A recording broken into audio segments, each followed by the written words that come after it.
"Mom, all our stuff is gone." Emma's trembling voice echoed through the phone, making my heart sink. We had just landed back from our 2-week Caribbean vacation, and my 8-year-old twins were supposed to be settling back into their rooms. Instead, I was hearing my daughter's sobs while my son Jake could be heard sniffling in the background. "What do you mean gone?" I asked, gripping my phone tighter as I rushed through the airport terminal, leaving my husband, Michael, to deal with the luggage. "Grandma and Grandpa gave our rooms to Mr. Peterson's kids. All our things are in boxes in the attic." Emma's voice cracked. "They said we should be grateful we have a corner up there." I felt my blood run cold. The Petersons, my in-laws' closest friends, had 3 teenage children who apparently needed a place to stay while their house underwent renovations. And my in-laws, who had been entrusted with watching our house, had decided to offer up my children's rooms without so much as a text message to us. "Stay calm, sweetie. Daddy and I will be home in 20 minutes. The drive home was tense.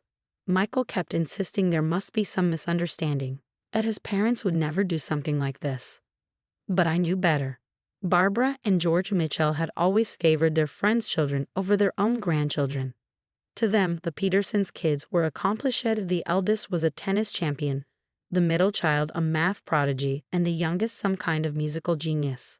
Meanwhile, my twins were just normal kids who enjoyed reading comics and playing in the backyard. As we pulled into our driveway, I saw Barbara standing on the porch, arms crossed, wearing that smug expression I'd grown to detest over the years. George was beside her, looking uncomfortable but resolute. Finally, Barbara called out as we approached, "We've been trying to reach you. The Petersons needed a place to stay, and since you were away." "You gave away my children's rooms?" I kept my voice steady, though inside I was shaking with rage. "Without asking us." "Now, Amanda," George started, using that condescending tone he reserved for when he thought I was being unreasonable. "The Petersons are going through a difficult time. Their renovation is taking longer than expected, and those children need proper spaces to maintain their rigorous study schedules." "And what about my children?" I asked, watching as Emma and Jake peeked out from behind the front door, their eyes red from crying. Barbara waved her hand dismissively. "Oh, they're young. They can adapt. Besides, the attic is perfectly fine. We even put a fan up there for them." She smiled as if she deserved praise for this minimal consideration. "You moved all their things without permission," I stated, my voice growing colder. "Their books, their toys, their clothes. Those rooms were being wasted on comic books and stuffed animals." Barbara sniffed. "Madison needs space for her tennis trophies, and Alexander requires proper lighting for his advanced mathematics studies. And little Victoria's piano barely fit through the door. But we managed." She beamed with pride, as if destroying my children's sanctuary was some kind of achievement. I looked at Michael, waiting for him to say something to defend our children. But he stood there, mouth opening and closing like a fish out of water, caught between his role as father and dutiful son. Some things never changed. "Well," I said, my tone eerily calm, "thank you for letting us know." Barbara's smug smile faltered slightly. She had expected arguing, tears, maybe even a confrontation. My composure seemed to unsettle her. "You're welcome," she said, uncertainty creeping into her voice. What my in-laws didn't know was that I had been preparing for something like this for months. Their pattern of dismissing my children's needs in favor of others had been escalating, and I had taken precautions. As I walked past them into the house, I pulled out my phone and sent a quick text to Diana, my lawyer. "It's time. Plan B." The response came almost immediately. "Documents ready. Meeting tomorrow at 9. "Perfect." I replied, then turned to my shell-shocked family. "Emma, Jake, go get your pajamas from the attic. You'll be sleeping in the guest room tonight." I pulled them close, whispering, "Don't worry. This is temporary. Mom's got this." As I helped my children gather their necessities, I could hear Barbara in the hallway showing off Madison's new training space and Alexander's study sanctuary to Michael. The Petersons' kids had already made themselves at home, their belongings spread across my children's rooms as if they owned them. That night, as the twins finally fell asleep in the guest room, exhausted from crying, I sat in the kitchen with my laptop open, reviewing the documents Diana had prepared months ago. My in-laws had no idea that their latest power play would trigger a series of events that would change everything. They thought they had the upper hand, that their position as homeowners gave them the right to make decisions about our living space. What they didn't know was that I had been documenting every incident, every dismissal of my children's needs, every time they had overstepped their boundaries. And more importantly, they had no idea about the inheritance I had received from my grandmother 3 months ago, enough to ensure my children would never have to depend on their grandparents' conditional generosity again. As I closed my laptop, I heard Barbara's voice drifting up from the first floor, gushing about how the Petersons' children were such a blessing and how they deserved the best. I smiled to myself, knowing that in less than 24 hours, their perfect plan would begin to unravel. Sometimes the best revenge isn't immediate confrontation. It's letting people think they've won, right before you pull the rug out from under them. The next morning, I walked into Diana's office feeling more determined than ever. She greeted me with a knowing smile, spreading out the paperwork we prepared months ago. "Your in-laws really outdid themselves this time," she said, reviewing my account of yesterday's events. "Moving your children's belongings without permission, giving away their rooms. It's perfect timing, actually." I nodded, pulling out my phone to show her the photos I'd taken last night. My children's possessions carelessly piled in boxes, the rooms completely transformed for the Petersons' kids, the makeshift sleeping area in the attic. "The house inspection is scheduled for tomorrow," Diana continued, "and the offer on the Victorian property on Maple Street is still good. Are you sure you're ready for this?" "More than ready," I replied, signing the documents in front of me. My children deserve better than being treated like second-class citizens in their own home. What Barbara and George didn't know was that 3 months ago, when my grandmother passed away, she left me more than enough money to buy our own place. I've been waiting for the right moment to make our move, and they just handed it to me on a silver platter. Back at the house, Barbara was hosting a lunch for the Petersons, showing off how wonderfully she'd redecorated my children's rooms. I could hear Madison practicing her tennis swings against the wall, the same wall where Emma's beloved bookshelf used to be. "Amanda," Barbara called out when she saw me. "Come see how organized everything is now. The Petersons are so grateful for the space." I smiled politely, declining the invitation. "Actually, I need to talk to Michael about something important." I found my husband in his study, looking stressed and conflicted. "Michael," I said softly, "we need to make a decision. Your parents have gone too far this time." He ran his hands through his hair, a nervous habit he'd had since college. I know. But they're just trying to help the Petersons. Maybe if we give it a few weeks."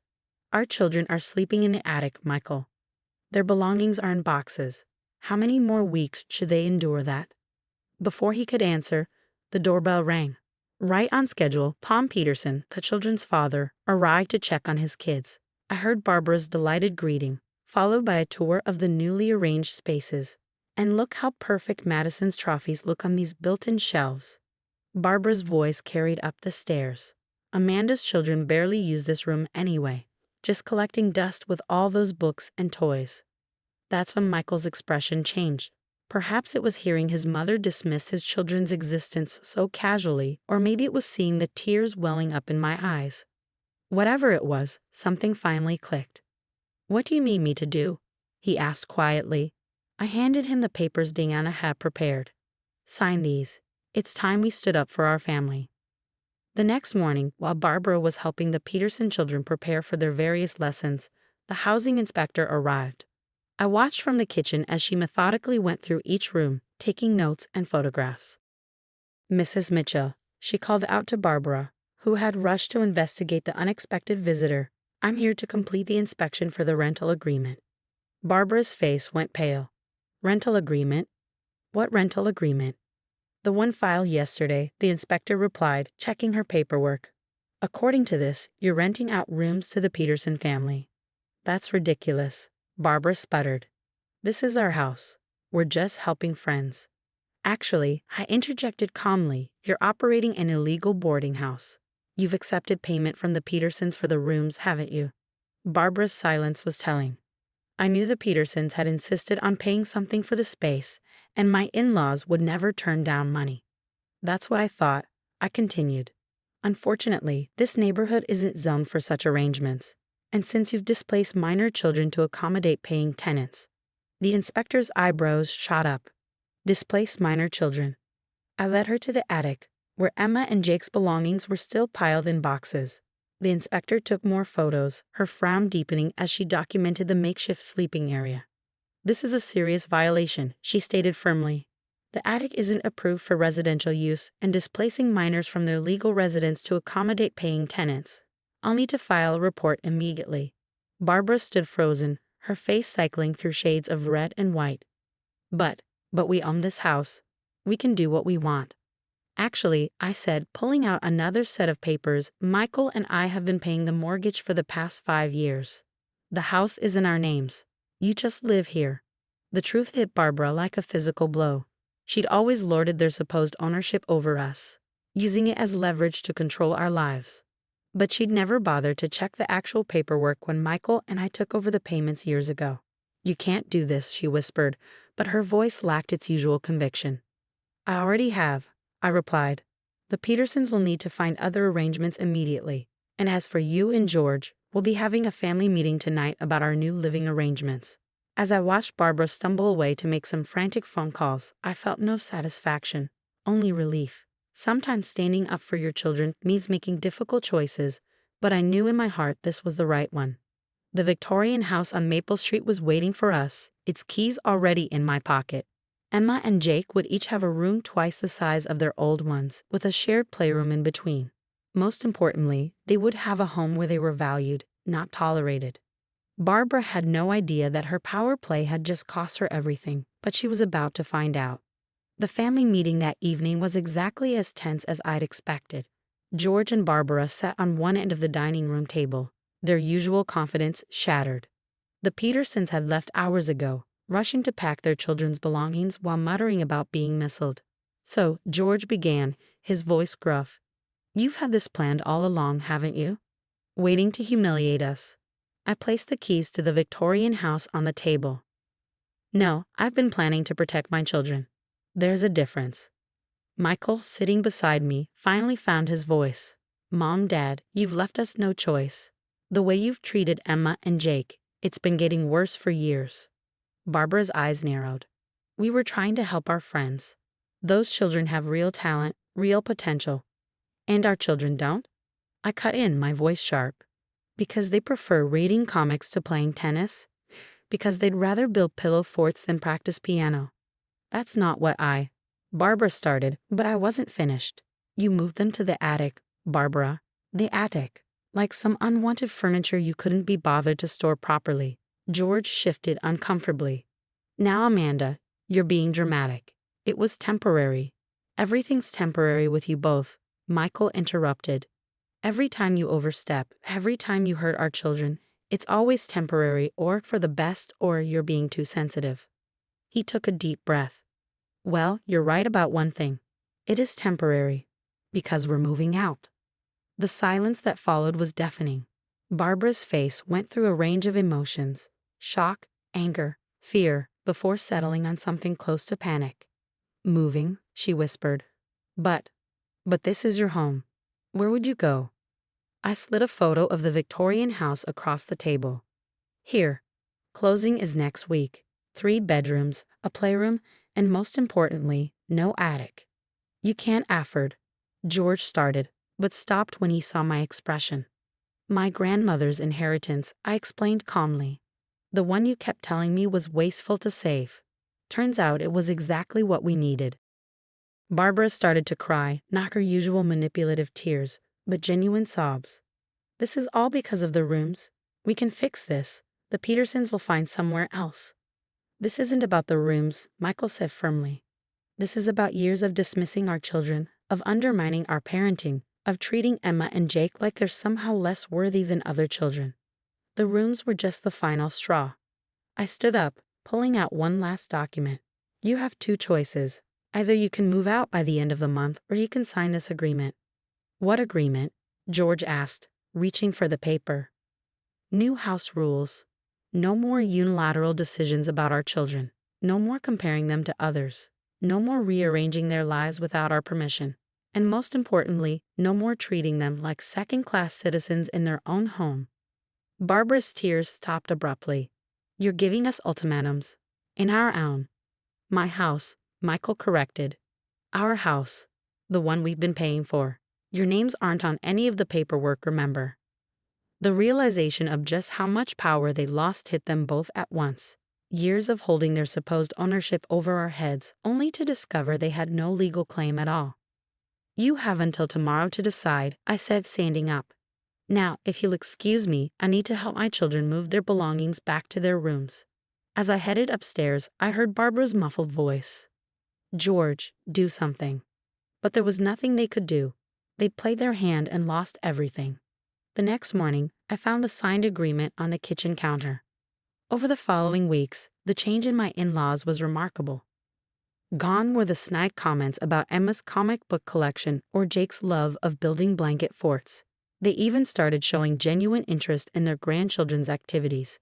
One evening, as I watched Emma showing Barbara her latest art project, a comic book she created herself, I felt a gentle touch on my shoulder. It was Michael. Thank you, he whispered, for being strong enough to do what I should have done years ago. I squeezed his hand. Sometimes love means setting boundaries, even with family, maybe especially with family. 6 months later, Emma and Jake are thriving. Their rooms are their own sanctuaries again, filled with the things they love. Barbara and George have learned to be better grandparents, though I keep the signed agreement prominently displayed in my office as a reminder. The Victorian house keys still sit in my desk drawer. We didn't need to move after all. We just needed to stand our ground and demand respect for our children. Sometimes the best revenge isn't about getting even or moving away. Sometimes it's about staying put and forcing others to change instead.